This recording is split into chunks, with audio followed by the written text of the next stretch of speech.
Kócsó László vagyok, egy olyan ember, aki nagyon utálja az ilyen mókusvakítós, szájbarágos, meggyőzős dumákat, és mérhetetlenül büszke vagyok arra, hogy úgy sikerült felépítenem egy nagy MLM hálózatot, hogy nem kellett meghasonlulnom önmagammal, hanem lazán, barátilag tudtam beszélgetni emberekkel olyan értékekről, ami számomra fontos. És az ötletem támad, hogy lenne, hogyha itt a kertbe beszélgetnénk egy kicsit arról, hogy mi is az üzlet igazából, mi is az, hogy MLM is. És talán sikerül egy másik oldalát megmutatni egy olyan ember számára, aki most itt nem kapcsolja ki. Azért, mert elhalazott ez a három betűs szó, hogy MLM. Hanem nyitott annyira, hogy esetleg egy másik nézőpontból is meghallgasson egy véleményt. Online marketinggel foglalkoztam, volt egy sikeres vállalkozásunk, de 7 év után egy kicsit elfáradtam. Tehát rá kellett jönnöm, hogy nem működik nélkülem a vállalkozás, minden nap be kell mennem, és valami szabadabb életre vágytam. Szabadabb életre a saját magam számára, a családom számára. Nagyon sokan megkerestek különböző network marketing üzletekkel, viszont soha nem csatlakoztam, mert nagyon nem tetszett az. Nagyon távol áll tőlem az, amit egy ilyen jellegű üzletben kell csinálni. És amikor elkezdtem keresgélni, hogy merre tovább, hogyan tudnák egy szabadabb életet élni, akkor felmerült a network marketing is, mint lehetőség, és támadt egy ötletem, hogy mi lenne, hogyha az online marketingben szerzett tapasztalataimat felhasználva felépítenék egy óriási online network marketing üzletet. Nagyon fókuszáltan elkezdtem keresgélni, és nagyon alaposan megnéztem nagyon sok network marketing vállalkozást. Kiváló cégekkel találkoztam, fantasztikus termékekkel, viszont volt egy érzésem, ami minden esetben azonos volt, hogy valahogy a termékek, amiket ezek a network marketing cégek kínálnak, azok drágák. Nyilvánvalóan megvédték ezt azzal, hogy nagyon jó minőségűek, de én akkor is azt gondoltam, hogy drágák. Tehát ez volt az elsődleges problémám. A másik az, hogy valami olyasmit kommunikáltak ezek a cégek, amit én úgy nem tudtam fölvállalni. Ezzel nem azt értem, hogy ők rossz dolgot mondanak, vagy nem igaz dolgokat, hanem én nem akartam olyan áron sikeres lenni. Tehát számomra fontos volt az, hogy ne csak akkor érezzem jól magam, mikor elérek egy célt, hanem az úton is, közben is jól tudjam érezni, és minden pillanatot föl tudjak vállalni. Én ezt úgy szoktam megfogalmazni, hogy mókusmokítás mentesen dolgozzak. Tehát így kezdődött, és nagyon sokáig kellett keresnem, még egy megfelelő céget találtam. A network marketinggel kapcsolatban alapjaiban nem voltak jó érzéseim. Láttam, hogy az üzleti modell az egy működő modell, viszont hogy a 10 ember véleményét megkérdezzük a network marketingről, valószínűleg 9,5 teljesen elutasító. És ugye miközben keresgéltem, én nagyon objektívan még, mint kívülálló vizsgáltam ezt a problémát. És azt láttam, hogy az embereknek nem alapjába véve a network marketinggel van problémájuk, hanem van valami negatív élményük a network marketinggel kapcsolatban. És hogyha ezt a gondolatmenetet tovább fűztem, akkor azt láttam, hogy az embereknek nem az a problémájuk, hogy nem lettek sikeresek egy network marketing üzletben, hanem az, hogy pénzt veszítettek. És ugye hol lehet pénzt veszíteni egy network marketing üzletben? Én azt gondolom három területen. Az egyik a magas belépőcsomag, tehát hogyha meg kell vásárolnom ahhoz, hogy az üzletnek a részese lehessek egy nagy kezdőcsomagot, akkor itt tudok pénzt veszíteni, ha nem leszek sikeres. A másik a képzések. Nagyon sok olyan MLM céget látok, aki nem is MLM cég, hanem oktatási vállalkozás, és ott profitálnak, hogy drága képzéseket tartanak. Itt lehet pénzt veszteni, és nyilván van rezsiköltségen lehet pénzt veszteni, az, hogy utazok, telefonálok, stb. És azt mondtam, hogy nekem az elsődleges pont, hogy egy olyan üzletet építsek föl, ahol az emberek nem tudnak pénzt veszíteni. Tehát mindenképpen egy olyan céget kellett találnom, ahol nincsenek magas kezdőcsomagok. Mindenképpen arra kellett vigyáznom, hogy a mi cégünknél a képzés ingyenes legyen. Mondjuk az online marketingnek ez egy előnye, hogy minden képzést meg lehet oldani online. És nyilvánvalóan, mivel online lehet csinálni, ezért nem jelentkeznek a hagyományos költségek, tehát a telefon, gépkocsi és egyéb kiadások. Tehát nagyon fontos volt számomra, hogy egy olyan céget találjak, akivel úgy tudok együtt dolgozni, hogy az alsóvonalon nem tud pénzt veszíteni.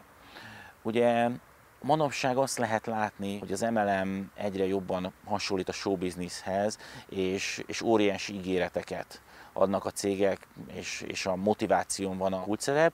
Én viszont egy ilyen otthonülős üzletet képzeltem el, ahol ezeknek sokkal kisebb jelentősége van. Tehát nagyon hittem benne, hogy lehet másképp is csinálni egy ilyen jellegű üzletet. Tehát, hogyha valaki megkeresett engem egy ilyen jellegű üzleti lehetőséggel, akkor mindig azt láttam, hogy folyamatosan arról beszél, hogy nekem miért jó.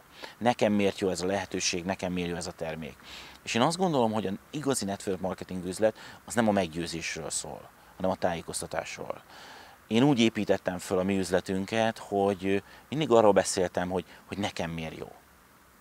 Én miért kezdtem el foglalkozni ezzel az üzletbe, és miért használom ezeket a termékeket. És majd az emberek eldöntik azt, hogy ők szeretnék-e kipróbálni ezt a terméket, szeretnének-e hasonló módon dolgozni. Tehát számomra nagyon fontos az, hogy én nem mindenkivel akarok együtt dolgozni, hanem azokkal az emberekkel, akik ugyanúgy gondolkodnak, mint én. Az MLM üzlet maga az egy nagyon távfogalom. Nagyon sok pilótajáték visszaél az MLM fogalmával, és hát legtöbb MLM üzletnek manapság az az ígéret, hogy figyelj hozzá 2 embert, és akkor milliómos leszel.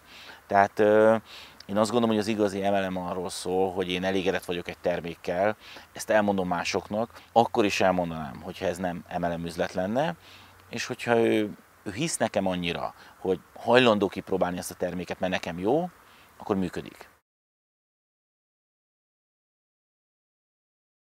Ez egy nagyon jó kérdés, és egy nagyon fontos kérdés.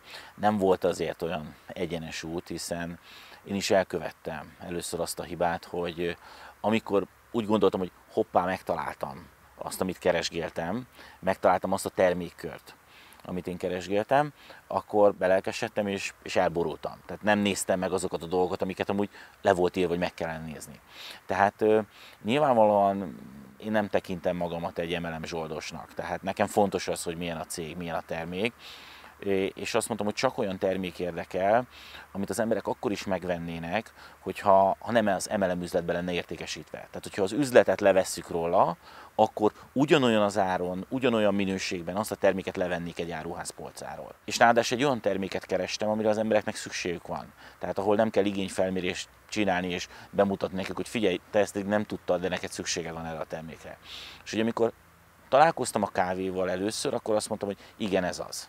Ez a termék, amit kerestem. Igen, ez az embereknek szükségük van. Nem kell róla beszélni, hogy te akarsz inni kávét vagy sem. Azt kell eldöntened, hogy ki akarsz-e próbálni egy másikféle kávét. Viszont az első cél, akivel találkoztam, az nagyon rövid úton kiderült, hogy hát nem komoly, és másodjára nem akartam hibázni. Tehát ez szerencsére gyorsan kiderült az első cégről, és akkor leültem, megálltam egy pillanatra, és azt mondtam, hogy oké, ide nekem az összes piaci szereplőt, nézzek meg mindenkinek minden termékét. Így találkoztam a DXN-nel, és távolról úgy tűnt, hogy a DXN a legjobb. De akkor ez már nekem nem volt elég, hanem azt mondtam, oké, akkor nézzük meg, hogy ki ez a DXN. Ugye ez volt 2008 nyarán, és kiutaztam Malajziába személyesen lecsekkolni a céget. Ugye MLM-es tankönyvekben le van már írva az, hogy mi alapján kell választani céget, hány éves, rendelkezik-e saját termelőkapacitással, vannak-e olyan vezetői, akik a kezdetektől ott vannak, hányszor változtatta meg a marketing tervét, stb. És határozottan úgy nézett ki, hogy a DXN az a cég, akit én keresek, és kiutaztam Malajziába, és személyesen is meggyőződtem erről. Amikor ezt láttam, akkor azt mondtam, hogy oké, akkor húzzunk bele, hiszen azért itt volt egy aprócska kihívás ebben a dologban, hogy a cég nem volt itt Európában. Tehát nekem kellett idehoznom, és nekem kellett elmondanom először, hogy van egy ilyen lehetőség, ami nyilvánvalóan nem egy egyszerű dolog, hiszen még mai napig is nagyon sok emberben az a kép él el, azt könyvem tévesen, hogy azok keresik a legtöbbet az MLM üzletben, akik elindítják. Az a pilótajátékokra igaz. Az MLM üzletben azok keresik a legtöbbet, akik a legjobban csinálják és a legfókuszáltabban. Amikor én kiutaztam Malajziába, akkor már hallottam egy-két cégtől azt, hogy neki van a legnagyobb ganoderma ültetvénye a világon, és számomra nagyon megnyugtató volt az, hogy Kuala Lumpurban, a szálloda haljában, amikor levettem egy utazási prospektus Kedah tartományról, ahol a DXN található, és benne volt, hogy látogass meg a világ legnagyobb ganoderma ültetvényét, a DXN ültetvényét, hiszen ez egy nyilvános ültetvény, bárki bemehet. Akkor, amikor leszálltam a repülőről, akkor egy óriás plakátot láttam, amit nem az én kedvemért tettek oda, amin az állt, hogy a DXN Malajzia legnagyobb MLM exportőre. Nagyon, nagyon meggyőző volt számomra az, hogy láttam az ültetvényeket, láttam a gyárat, és ugye a cégnek van egy koncepciója, ami igazából választ adott számomra a legkritikusabb problémára, amit az elején említettem, az árra. Ez az úgynevezett One Dragon koncepció. Ez azt jelenti, hogy a cég mindent egy kézben tart. Tehát saját ültetvényei vannak, saját gyárai vannak, saját fogyasztói hálózata, saját terjesztői hálózata, és ez nem csak a minőségre a garancia, hanem az ára is. Tehát én most azzal a nyugalommal ülök itt, egy olyan időszakban, amikor havonta jelenik meg egy új ganodermás kávész cég, hogy tudom azt, hogy ugyanezt a minőséget más cég nem tudja ugyanezen az áron előállítani. És a mi termékeink árai, azok mindenki számára elérhetőek. Tehát, hogyha holnaptól nekem semmi közöm nem volna ez az MLM üzlethez, akkor is megvenném ezeket a termékeket, mert nem tudom ugyanezt a minőséget máshol ugyanilyen áron, vagy ennél olcsóbban beszerezni. Az, hogy én miért is vagyok itt ebben az üzletben, annak egy nagyon egyszerű oka van, mert itt van kávé. Van egészséges kávé, van ganodermás kávé. És ugye a kávénak üzleti szempontból van néhány olyan tulajdonsága, amit én úgy szoktam mondani, hogy mindent visz. Ugye az egyik ilyen dolog, hogy az emberek azok nem felejtik el a kávéjukat meginni.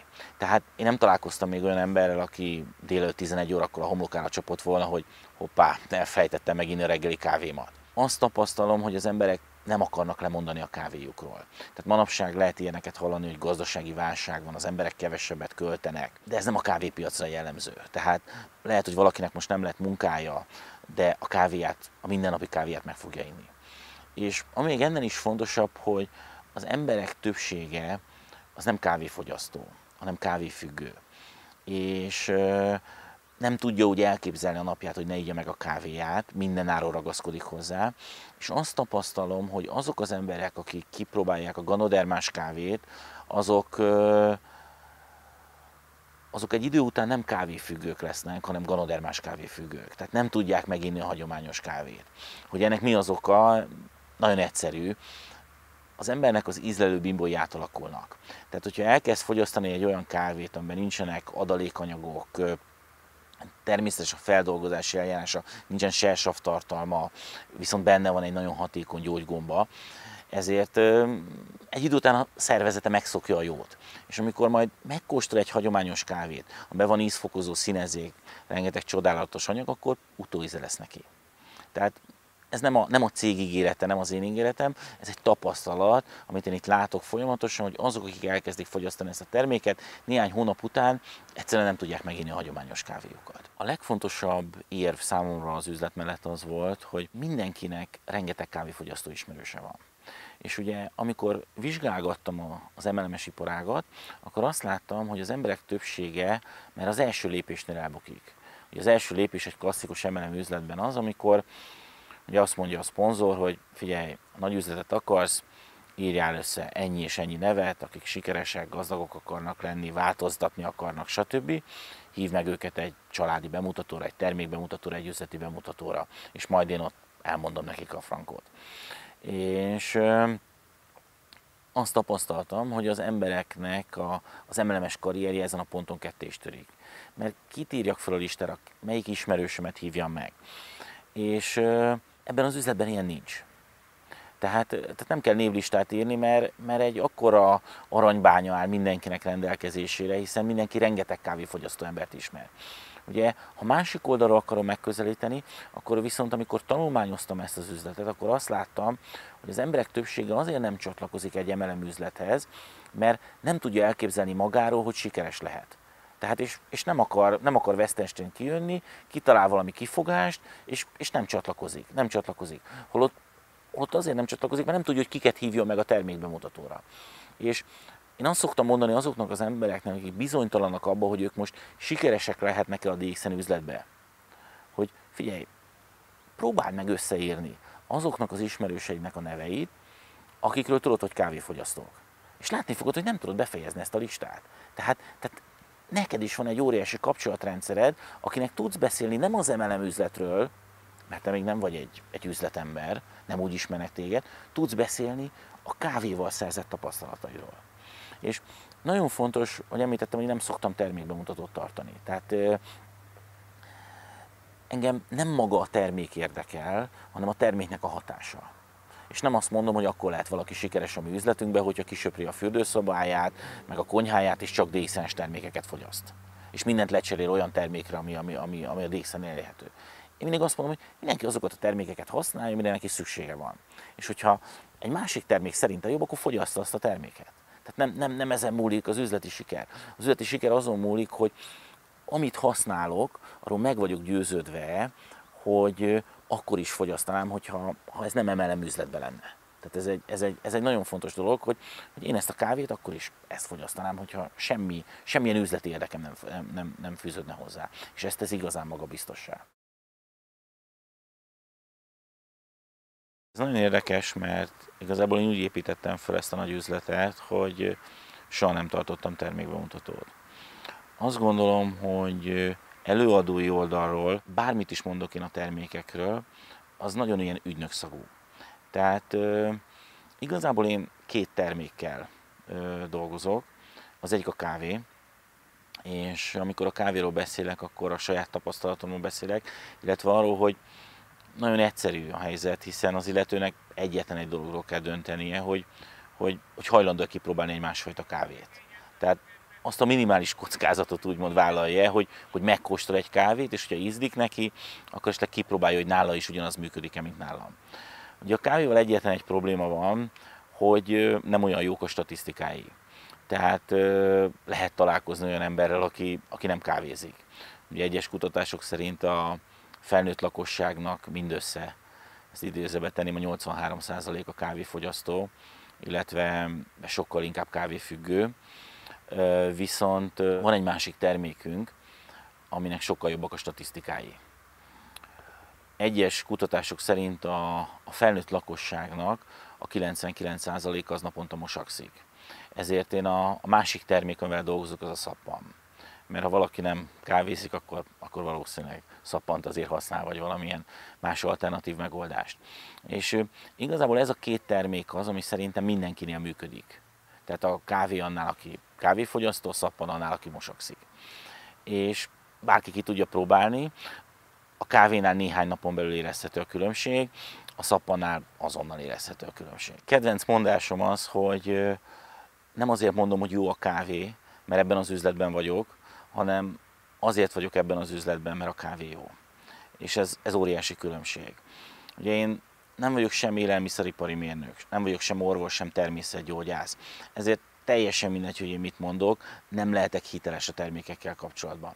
És azt gondolom, nem is az számít, amit én mondok, hanem az, amit az illető tapasztal. És itt utalnék vissza megint a termék árára, hogy szerencsére abban a helyzetben vagyunk, hogy bárki kipróbálhatja a termékeket, bárki megengedheti magának, és nem nekem kell hinni, nem egy MLM-es ügynöknek, hanem a saját tapasztalatának. És ez ilyen mérhetetlen nyugalommal és lazasággal tud eltölteni. Nagyon szerencsés helyzetben vagyunk, mert a cégnél óriási tapasztalatai tőke van a termékekkel kapcsolatban. Tehát nekem egy pillanatig sem kell orvos természetgyógyászt játszanom, hanem azt mondom, hogy figyelj, nem értek hozzá, én azt szoktam mondani, hogy figyelj, nem is érdekel, tudom, hogy működik, és a cég tud rá válaszolni. Tehát a cégnél vannak ganoterapeuták, a cégnél vannak orvosok, és ők hitelesen, hiszen az a szakmájuk, el tudják mondani a tapasztalataikat, és tudnak megoldást nyújtani a te problémádra. Én nem gyógyítok, nem vagyok gyógyító, nem vagyok sem orvos, sem természetgyógyász. A cégnek több mint 100 terméke van, nagyon sok területet lefed, tehát vannak élelmiszerek, vannak étrendkiegészítők, vannak személyes higiéniás termékek, vannak kozmetikumok, de úgy tudtam felépíteni egy üzletet, hogy nem ismerem az összes terméket, és nem kellett ezekről bemutatót tartanom. Viszont azzal a megnyugvással tudom mondani az embereknek, hogy figyelj, próbáld ki, tapasztald meg, ne az üzlet miatt dönts, hanem a termék miatt. Ez nagyon lényeges volt számomra, hogy én nem egy üzleti networköt építek, hanem egy fogyasztói hálózatot. Ugyanis a fogyasztói hálózat adja a stabilitást. Nagyon sok MLM-es vezetőt ismerek, akinek voltak nagyon magas jövedelmei. De a havi jövedelme attól függ, hogy hány új ember csatlakozik hozzá havonta magas kezdőcsomaggal.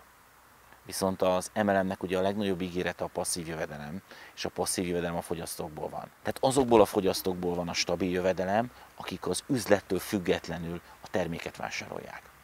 Tehát nagyon lényeges volt számomra, hogy egy fogyasztói hálózatot építsek föl, és ezért is mindig a termékre helyeztem a hangsúlyt.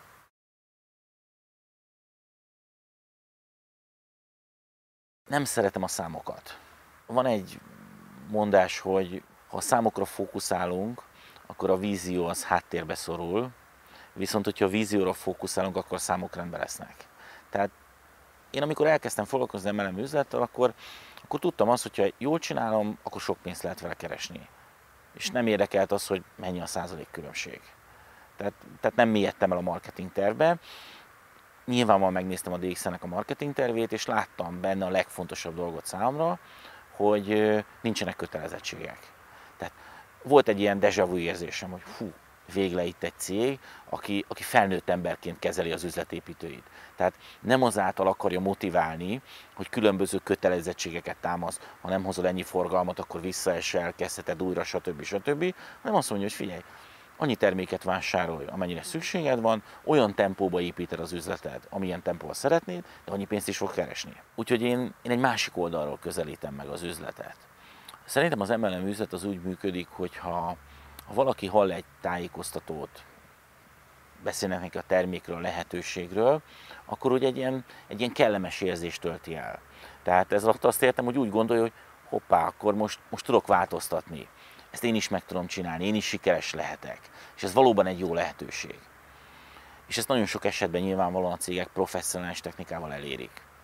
És általában ez az érzés, ez addig szokott tartani, még az illető haza nem ér. És ott elmondja ezt a lehetőséget a szüleinek, a feleségének, férjének, barátainak, akik azonnal biztosítják arról, hogy egyrészt ennek semmi értelme, másrészt erről abszolút alkalmatlan. Így működik az MLM üzlet mindenkinek. És hogyha visszaemlékszünk arra, amit az elején mondtam, akkor ez teljesen normális, hiszen a legtöbb embernek negatív tapasztalatai vannak az MLM üzlettel, mert pénzt vesztett, vagy valaki, akit ismer, az pénzt vesztett rajta, és meg akarja ettől óvni a szerettét. És az illető ott van és nincs erre válasz. Tehát ez velünk is ugyanígy volt. Tehát amikor én hazajöttem Malajziából, és elkezdtem beszélni a közeli ismerősöknek arról, hogy figyeljetek, ganodermás kávéval fogunk foglalkozni, akkor mindenki biztosított arról, hogy ez a legbutább ötlet. Senki nem fog Európába gombás kávét inni. Tehát felejtsd el. És amikor én az üzletről beszélek, akkor arról szoktam beszélni, hogyha ugyanezzel a szituációval találkozik valaki, akkor mit kell mondani? Tehát mik azok az érvek az üzlet mellett, ami miatt igenis ezzel megéri foglalkozni, és ami a kétkedőknek válasz lehet. Ugye az első ilyen dolog, hogy egy olyan termékkel foglalkozunk, amire az embereknek szükségük van. A kávé az egy élvezeti cikk. A másik, hogy van egy olyan marketingterv, ami kötelezettségtől mentes, tehát nem lehet pénzt veszíteni. Itt a mi üzletünkben az illető egyetlen egy dolgot veszíthet, a szabadidejét. Azt a szabadidejét, amit erre az üzletre szánt. Semmi mást. Annyi terméket vásárolsz, amennyire szükséged van, olyan tempóba haladsz, amire szükséged van, minden képzés elérhető teljesen díjmentesen, interneten keresztül, tehát nem veszíthet pénzt. Tehát nagyon lényeges az is, hogy nem kell orvosnak lenni, nem kell természetgyógyásznak lenni, mert a cégnél van egy professzionális terméktámogatás. Tehát ugye Ázsiában mások a szabályok, mint itt Európában, ezekkel a termékekkel gyógyítanak, és a DXN mögött áll egy 20 éves gyógyítói tapasztalat, egy adatbázis. Tehát bármikor mondhatom bárkinek, hogy figyelj, ne nekem higgyen, ne az én tapasztalatomra támaszkodjon, hanem kérdezze meg Malajziából, és elmondják neki. De abban a szerencsés helyzetben is vagyunk, hogy a Ganoderma a DXN termékeinek a fő alkotóeleme, az nem egy ilyen újdonsült csodaszer. Tehát ha valaki fölmegy az internetre, akkor több ezer oldalnyi független kutatási tapasztalat áll rendelkezésre. Aztán nagyon lényeges dolog, nagyon lényeges válasz az üzlet mellett, hogy van egy kiváló logisztika.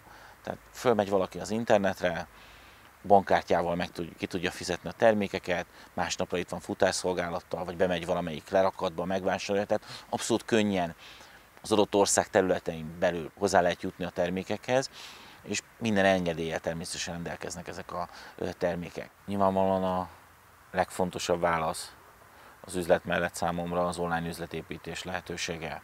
Tehát ezt mi tettük hozzá ez a kiváló lehetőséghez, és kifejlesztettünk egy rendszert, ami több elemből áll. Az egyik, hogy van egy toborzó weboldal, ami nem csak egy sima weboldal, hanem igazából a teljes folyamatot végigviszi. Tehát lehet a weboldalon keresztül automatikusan regisztrálni, lehet terméket vásárolni, és ami nagyon fontos, hogy az anyacég ezt ki is szolgálja. Tehát nekem nem kell senkinek se terméket küldeni, valaki megtalálja a weboldalam, megtetszik neki a lehetőség, beregisztrál, megrendel a terméket, és én lehetek éppen a világ másik pontján is szabadságon, a cég kiszolgálja őt. És nagyon fontos, hogy ezt követően kap teljesen díjmentesen egy hozzáférést egy úgynevezett online oktatási rendszerhez, ahol minden információt megtalál. Tehát nem nekem kell őt lépésről lépésre végigvezetnem, hanem van fönn egy 6 órás online startképzés, van fönn egy 6 órás online üzletépítő szeminárium, ahol minden kérdésére választ tud kapni. És ezen kívül rengeteg orvosi előadás, rengeteg szakmai anyag.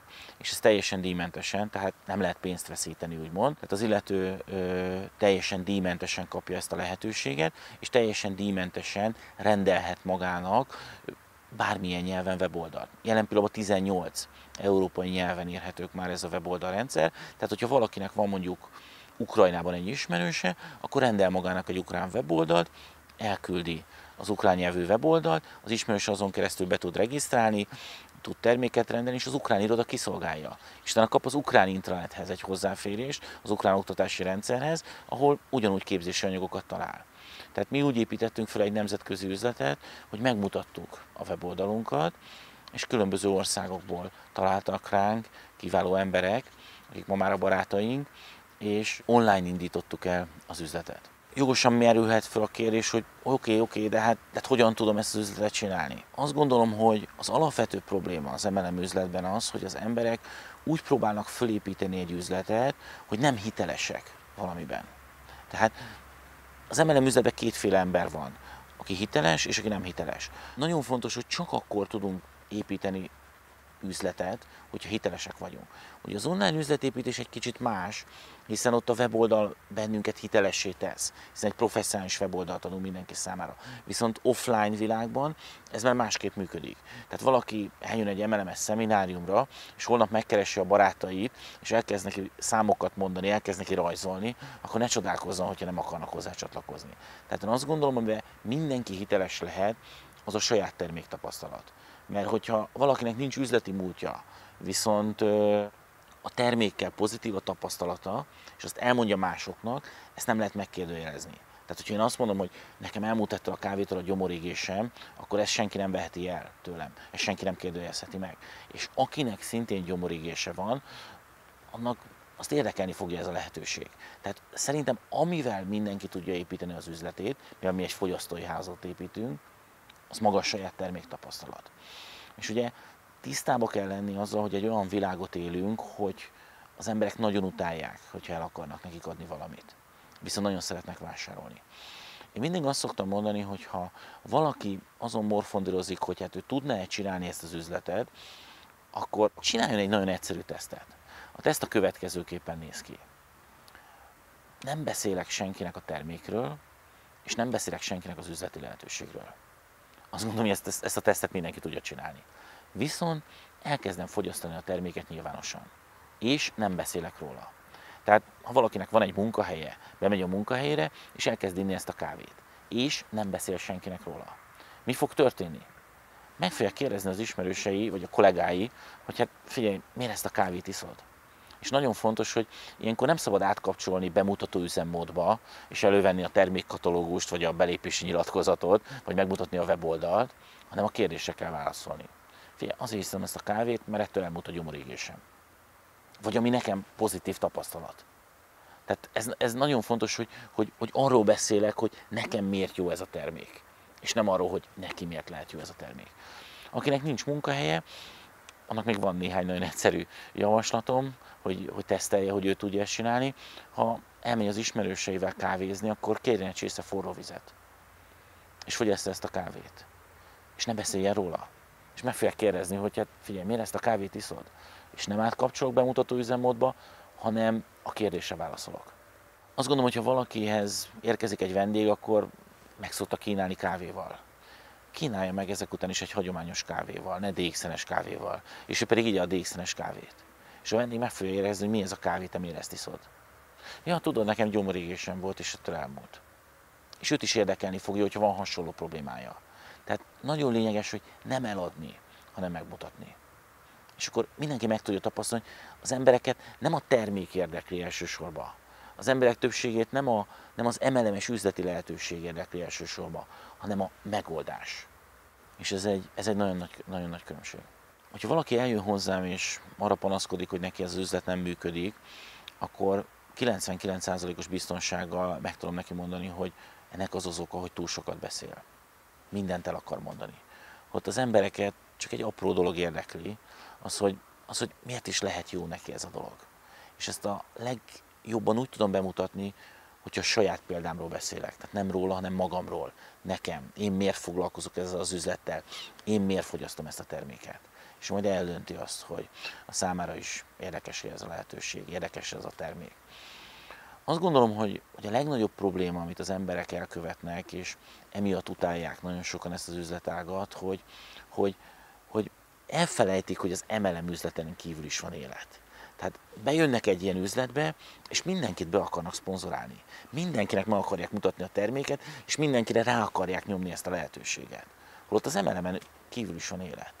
Nagyon fontosnak tartottuk mi az, hogy nem akartuk az összes barátunkat behozni. Nem akartuk az összes ismerősünknek megmutatni ezt a dolgot. Megmutattuk azt, hogy mi mivel foglalkozunk. És akiket érdekelt ez a lehetőség, azok jöttek maguktól. És ezért nem mennek át a másik oldalra a barátaink. Ez egy nagyon fontos dolog.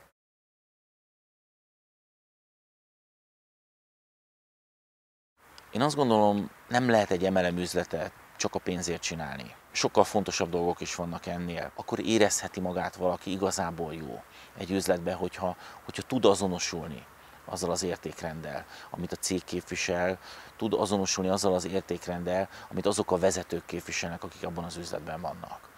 Ugye az MLM üzletnek az ígérete, a legnagyobb ígérete a passzív jövedelem. Tehát nem árt megnézni, hogy a vezetők jövedelme az miből van. Nagy értékű kezdőcsomagokból, vagy pedig egy stabil fogyasztói hálózatban. Én azt szeretném kívánni mindenkinek, hogy megtalálja azt a lehetőséget, amiben a legjobban érzi magát. Én mindig azt szoktam mondani a csapatomnak, a tagjainak, hogy nagyon fontosak a célok, nagyon fontosak az eredmények, de mégis a legfontosabb az, hogy jól érezzék magukat az üzletben.